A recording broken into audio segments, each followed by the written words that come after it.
안녕하세요. 여러분들의 행복을 응원하는 스타북스 별책입니다.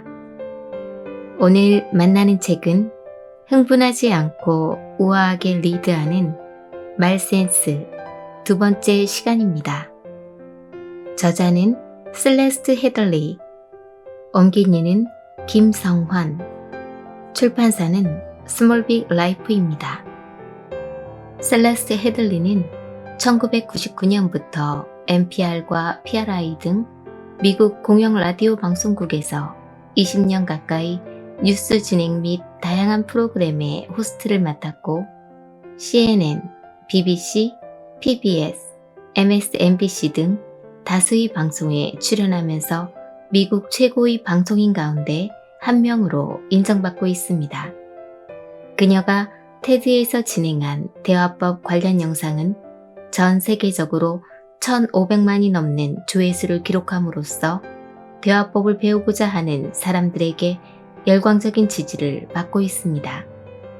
그녀가 집필한 책은 2017년 NPR 최고의 책으로 선정되었고 2017년에는 인간관계와 커뮤니케이션 분야에서 실버 노틸러스상을 수상하기도 했습니다. 그녀는 현재 미국 조지아주의 공영방송국에서 데일리 뉴스 프로그램을 맡아 진행하고 있으며 저자이자 강연가, 대화 전문가로 활발하게 활동하고 있습니다. 셀레스트 헤들리는 말센스를 향상시키는 비결을 말해줍니다. 첫 번째, 주인공이 되고 싶은 욕구를 참아낸다. 두 번째, 이 얘기에서 저 얘기로 건너뛰지 않는다. 세 번째, 선생님이 되려는 욕심을 부리지 않는다. 네 번째, 상대가 보내는 신호에 안테나를 세운다. 다섯 번째, 좋은 말도 되풀이하면 나쁜 말이 된다. 여섯 번째, 질문을 통해 관심과 사랑을 표현한다. 일곱 번째, 대충 아는 것을 아는 척하지 않는다. 여덟 번째, 잡초밭에 들어가 배회하지 않는다. 아홉 번째, 머릿속의 생각은 그대로 흘려보낸다. 열 번째, 귀가 아닌 마음으로 듣는다. 11번째, 편리함을 위해 감정을 희생시키지 않는다. 12번째, 옳음보다는 친절함을 선택한다. 다음은 말센스 책 속의 말재주와 말센스는 다르다 부분입니다. 오늘도 별책과 함께 한층 성장하는 보람된 시간이 되었으면 좋겠습니다. 여러분들의 구독과 좋아요, 알림 설정은 별책의 힘이 됩니다. 우리의 성장을 위한 책 읽기를 시작합니다. 말재주와 말센스는 다르다. 나는 내 테드 강연을 보거나 들은 사람들에게 종종 질문을 받는다. 그들이 하는 질문은 10중 8구 다른 사람들의 끔찍한 대화 기술에 대처하는 법과 관련되어 있다. 그들은 이렇게 묻는다. 상대가 말을 그치지 않고 계속하면 어떻게 하죠? 상대가 지루한 말을 늘어놓거나 했던 말을 계속 반복할 때는 어떻게 하죠? 상대가 아무 말도 안 할 때는 어떻게 하죠? 하지만 다음과 같은 질문은 거의 들어보지 못했다. 저는 항상 다른 사람의 말에 끼어듭니다. 이런 습관을 고치려면 어떻게 해야 하나요? 저는 상대가 말을 할 때 지루해하곤 합니다. 이런 태도를 바꿀 수 있을까요? 우리는 질 나쁜 대화를 다른 사람 탓으로 돌리곤 한다. 처음 만난 날 어색해서 참기 힘들었다면 상대가 너무 말재주가 없었기 때문이고 저녁 밥상에서 대판 싸웠다면 상대가 멍청한 무례한이기 때문이다. 대부분의 사람들은 자신이 대화에 꽤 능숙하다고 생각한다. 이 책을 읽고 있는 당신이라면 아마도 자기 자신의 대화 기술에도 개선할 여지가 있다는 점을 알아차렸겠지만, 그럼에도 여전히 자신의 대화 능력이 평균은 넘는다고 생각하고 있을 것이다. 충분히 이해한다. 나 역시 그렇게 생각한 적이 있었다. 나 또한 엄청난 실수를 몇 차례 겪고 난 뒤에야 대화와 관련해 도움을 좀 받아야 한다는 사실을 받아들일 수 있게 되었다. 가장 기억에 남는 실수 중 하나는 직장에서 일어났다. 나는 견딜 수 없게 된 동료에 대해 이야기를 하려고 내 상사와 미팅 일정을 잡아놓은 상태였다. 나는 동료의 행동이 단순히 짜증나는 수준을 넘어 학대에 가깝게 변질되어 버렸다는 점을 어떻게든 설명해야 했는데 결코 쉽지 않으리란 점을 잘 알고 있었다. 누군가가 당신 물건을 훔치거나 당신을 건드리거나 좋지 않은 단어로 공격한다면 그냥 그것을 지적하면 된다. 하지만 행동에 배어 있는 미묘한 태도에 대해 지적하는 건 훨씬 어려운 일이다. 그래서 나는 세심하게 준비를 했다. 나는 직장에서 어려운 대화를 나누는 법에 관한 글들을 찾아 읽었고, 심지어는 남편과 함께 리허설까지 했다. 남편, 그 녀석이 아기가 없었다고 말한다면 당신은 뭐라고 답할래? 나, 몇 차례 일어난 일이 아니라 오래도록 계속된 행동 패턴이라고 말할 거야. 남편, 그냥 장난하는 거라고 말하면? 나, 부적절한 농담을 계속 던지는 건 조금도 우습지 않고 털어버리라고 말하는 것만으로 해결될 문제가 아니라고 답할 거야. 두말할 필요도 없이 나는 상사의 사무실로 걸어 들어가면서 준비가 되었다는 느낌을 받았다. 불안하긴 했지만 나름대로 자신감도 있었다. 숙제를 마쳤기 때문이다. 나는 메모도 해두었고 사례 연구도 충분히 한 상태였다. 모든 것이 완비되어 있었다. 하지만 현실은 그렇지가 못했다. 상사와 마주 앉았을 때 나는 손바닥에서 땀이 나는 것을 느꼈다. 운동할 때조차 안 나는 땀인데 말이다. 나는 리허설한 대로 상황을 설명했지만 내 상사는 기대한 대로 반응해오지 않았다. 나는 순식간에 방향 감각을 잃어버렸다. 대답을 떠올리기 위해 분투하는 동안 그는 내 심리 상태에 대해 질문을 던지기 시작했다. 자네 피곤한가? 스트레스가 심한가? 당황스러운가? 나는 완전히 무방비 상태가 되었다. 예, 스트레스가 좀 심해요. 아니요, 잠을 잘 못 자요. 나는 공들여 계획한 대화 내용으로 방향을 틀어보려고 노력했지만 모두가 허사였다. 내 상사는 순식간에 대화 전체를 내 기분과 업무 습관에 관한 이야기로 뒤바꿔 놓았다. 나는 수세에 몰렸다. 나는 직장에 적응하도록 도와줄 코치와 만나보기로 약속한 후 사무실 밖으로 걸어 나왔다. 상사는 나와 갈등을 겪은 동료와 이야기조차 해보려 하지 않았다. 아무것도 해결된 것이 없었다. 그는 내 이야기를 듣지 않았고 나도 준비해 놓은 각본에만 신경 쓰느라 그의 말을 귀담아 듣지 않았다. 나는 목적 달성에 실패했을 뿐만 아니라 풀어보려던 문제를 악화시키기까지 했다. 나는 더 좌절했고 더 많은 스트레스를 받았으며 의지할 곳마저 잃어버렸다. 똑같은 문제 때문에 상사를 2번 찾아갈 수는 없는 노릇이기 때문이다. 몇 달 후 나는 그 직장을 떠났다. 직장을 나온 데는 분명 다른 이유들도 있었지만 상사와 나눈 그 대화와 풀리기는커녕 악화되기만 한 문제들이 퇴사를 결심하게 만든 주된 원인이었다. 참담했던 그 대화가 내게 그토록 깊은 영향을 미친 가장 큰 이유는 나 스스로 대화를 장악할 수 있다고 굳게 믿었기 때문이다. 당시 나는 완전히 준비된 상태였고 구체적인 목적을 달성하길 기대하고 있었다. 게다가 나는 말하기 분야의 전문가였다. 객관적인 척도로 평가했을 때 나는 대다수의 사람들보다 대화에 능했다. 나는 약 12년에 걸쳐 라디오 리포터와 앵커로 활동한 경력이 있었고 최고의 인터뷰 코치들과 함께 연구하기도 했으며 명망 있는 학술 단체에도 참여했고 대화와 관련된 책들도 무수히 읽었다.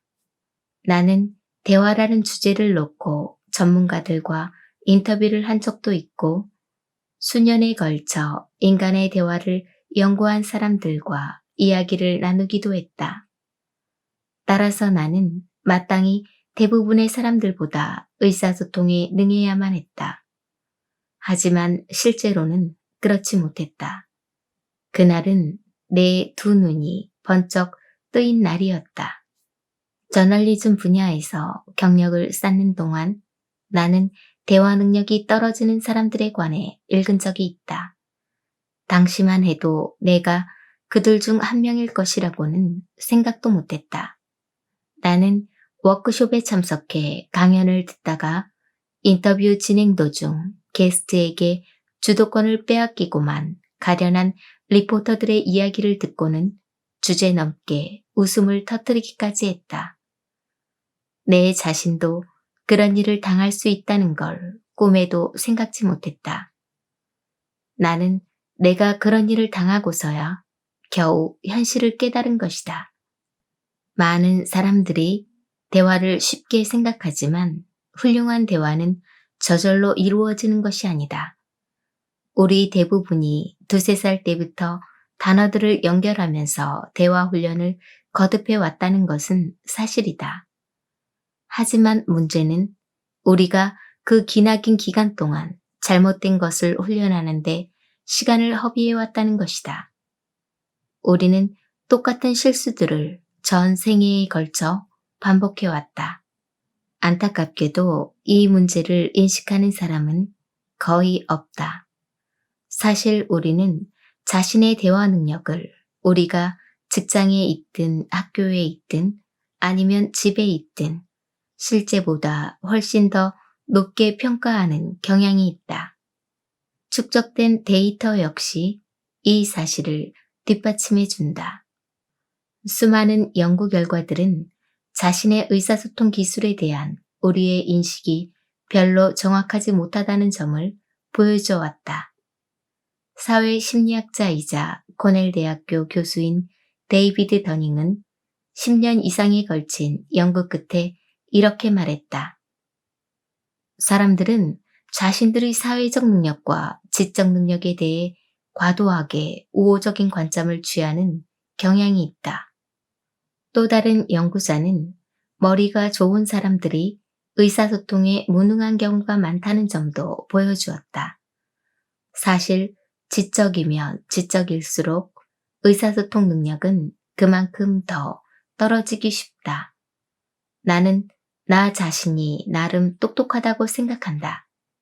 이 정도는 말해도 괜찮을 듯하다.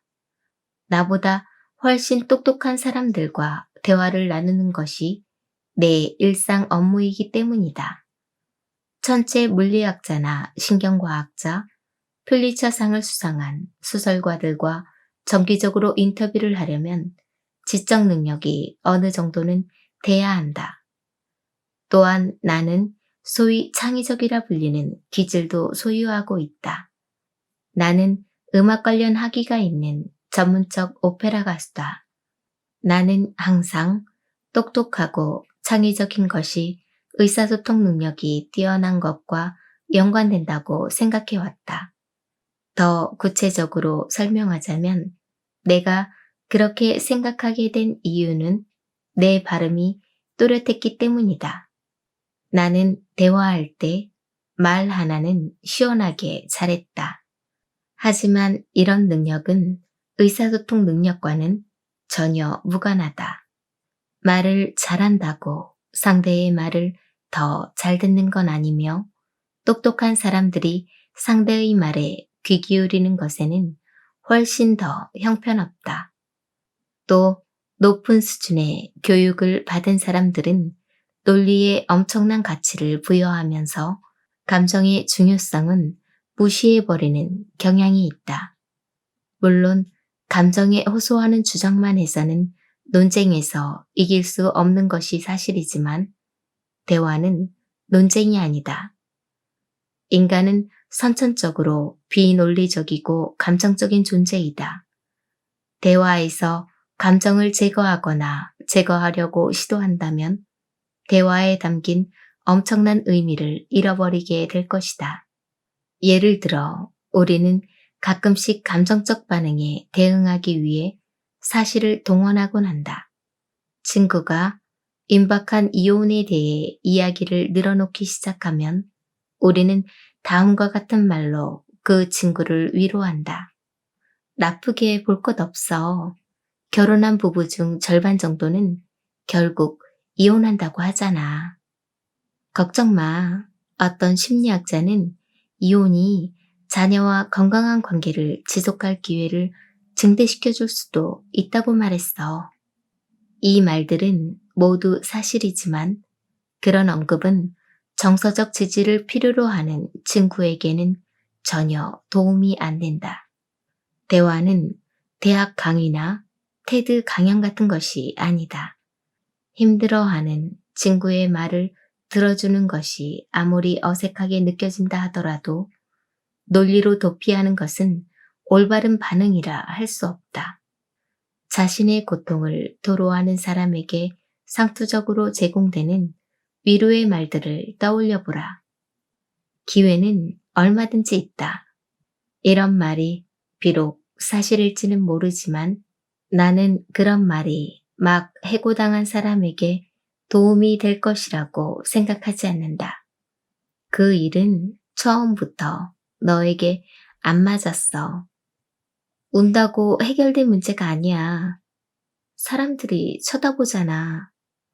이런 말 역시 위로와는 거리가 멀다. 논리를 통해 감정적인 문제에 접근하려는 전략은 실패하기 마련인 것이다. 논리는 감정을 무력화시키고자 시도하지만 감정은 약점이 아니고 무용한 것도 아니다. 인간은 사회적 동물인 만큼 우리의 감정은 유용한 동시에 중요하기도 하다. 대화 당사자들이 IQ와 EQ를 모두 사용할 때만 비로소 훌륭한 대화가 이루어질 수 있다. 또 논리를 동반한 지성은 훌륭한 대화를 방해하기도 한다. 지성이 높은 것으로 간주되는 사람들은 스스로를 다른 사람들보다 더 명민하고 사리에 밝은 것으로 간주하기 때문에 자신보다 지적 능력이 떨어진다고 생각하는 사람들과 대화하게 되었을 때 자신이 무언가를 이해하지 못한다는 사실을 인정하려 들지 않는다. 그들은 상대의 말을 이해하지 못했다는 사실을 인정하는 것이 자신이 생각만큼 똑똑하지 못하다는 사실을 인정해야 하는 것으로 느껴지는 것이다. 그래서 나는 대화 과정에서 발생한 문제점들에 대해 상대와 터놓고 얘기할 것을 권한다. 대화를 하다가 무언가 빗나가고 있다는 것을 느끼면 상대에게 피드백을 요청해 보라. 당신이 기대한 대로 대화가 진행되지 않았다는 점을 상대에게 알린 뒤 자신이 잘못 이해한 것은 없는지, 요점을 제대로 파악하지 못한 것은 아닌지 솔직하게 물어보는 것이다. 그런 뒤 상대가 하는 말에 귀를 기울여라. 기분 나빠하지 말고 상대가 하는 말을 잘 들어보라. 아마도 처음에는 형제자매나 친구처럼 친한 사람에게 물어보는 것이 좋을 것이다. 건설적인 비판을 귀담아 듣는 것은 결코 쉬운 일이 아니지만 대화 능력을 향상시키고자 한다면 개선이 필요한 측면들을 정직하게 검토해 보는 것이 필수적이다. 일단 나의 대화 기술에 문제가 있다는 점을 인정하고 나자 잘못된 점들이 눈에 들어오기 시작했다. 나는 라디오 스튜디오에서 사람들에게 말을 하고 난 뒤 실수했거나 개선의 여지가 있는 부분이 어디인지 피드백을 받았다. 당연한 말이지만 나는 대화 기술이 향상됨에 따라 스튜디오의 안과 밖에서 이루어지는 의사소통의 질 역시 향상되는 것을 느낄 수 있었다.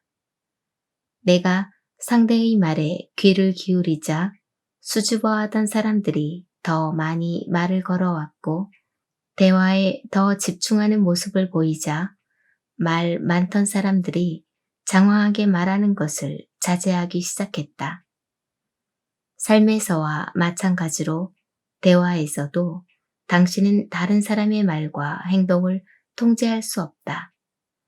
당신이 통제할 수 있는 건 오직 당신 자신뿐이다. 하지만 때로는 그것만으로도 충분하다.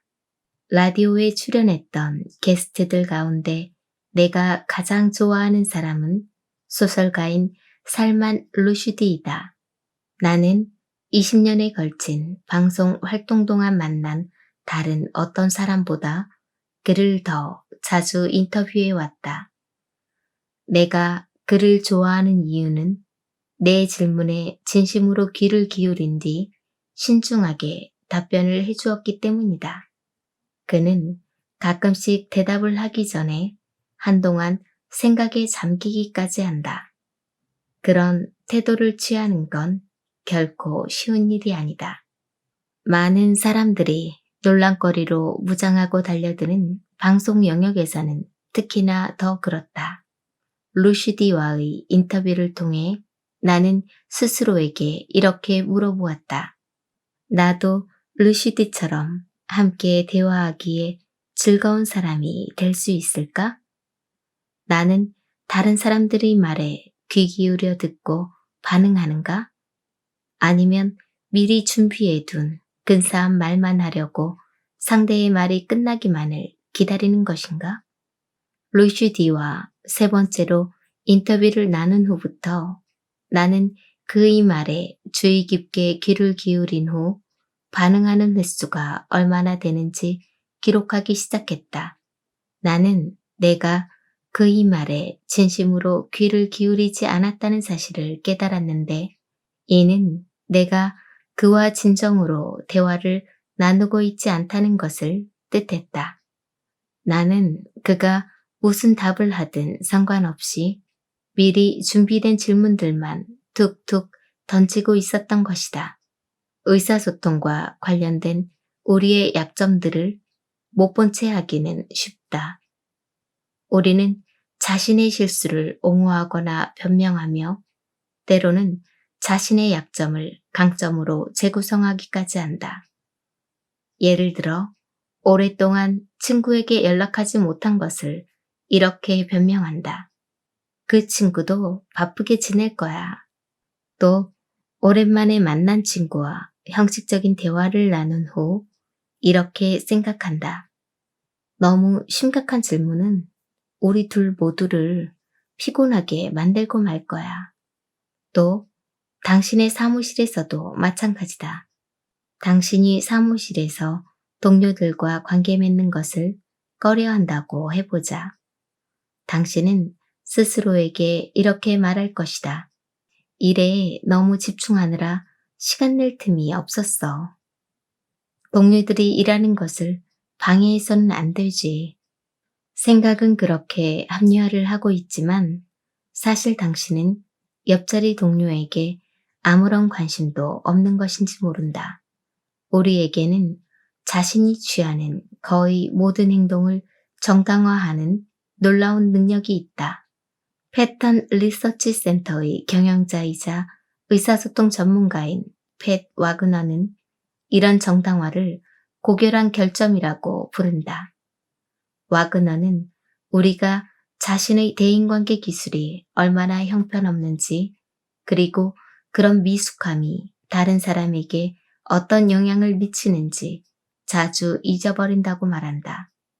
실제로 우리는 말하는 데 끼어드는 자신의 성향이 회의에서 다른 사람들의 의견 개진을 방해한다는 사실을 알지 못하며 세부적인 사항들을 소홀히 하는 자신의 태도가 다른 사람들을 불안하게 만든다는 사실도 제대로 인식하지 못한다. 그렇다면 어떻게 해야 할까? 다음은 내가 이런 문제들을 극복하기 위해 활용한 훈련법이다. 이 방법은 와그너가 자신의 워크숍에서 보여준 훈련을 토대로 했다. 나는 먼저 대화를 할 때 내 기분을 상하게 하는 사람들의 행동을 목록으로 만들었다. 다음과 같은 식이다. 한 말을 반복한다. 장황하게 설명한다. 말하는데 끼어든다. 그런 뒤 그 목록을 친구와 동료들에게 보여주면서 나에게 해당되는 항목이 몇 개나 되는지, 내가 그런 행동을 하는 빈도는 얼마나 되는지 알려달라고 부탁했다. 나는 대화 기술을 향상시키기 위해 이런 훈련을 하는 것이니만큼 되도록 정직하게 대답해 달라고 요청했고, 답변 때문에 기분 상하는 일은 없을 것이라고 미리 당부해 두었다. 이 훈련은 위험한 모험처럼 느껴졌지만 나를 일깨워주는 것이 아주 많았다. 물론 대화 상황에서 알아야 할 모든 것을 아는 건 불가능하다. 각각의 대화는 그 대화 상황에 고유한 측면이 있기 때문이다. 그래서 작가인 조슈아 위베강도 의사소통의 기술은 정보 전달의 기술이 아니다 라고 말한 바 있다. 당신은 대화와 관련된 기술들을 주기율표에 있는 원소 번호처럼 외울 수 없다. 하지만 그럼에도 우리 대부분은 그런 식으로 대화에 접근한다. 대화를 개선하는 법에 관한 조언을 구할 때 당신은 종종 어느 상황에나 광범위하게 적용되는 규칙들과 마주하게 될 것이다. 어쩌면 그런 전략들을 당신은 이미 어느 정도 알고 있을지도 모른다. 예를 들면 이런 것들이다.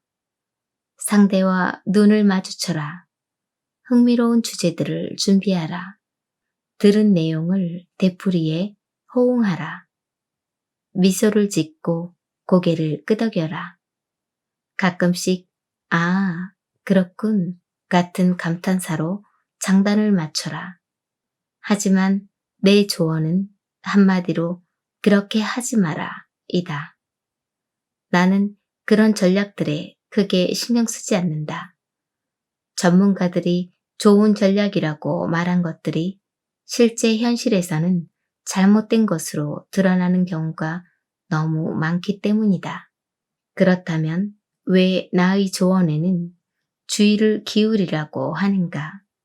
왜냐하면 내가 매일같이 방송을 진행하는 스튜디오는 일종의 대화 실험실 같은 역할을 하기 때문이다.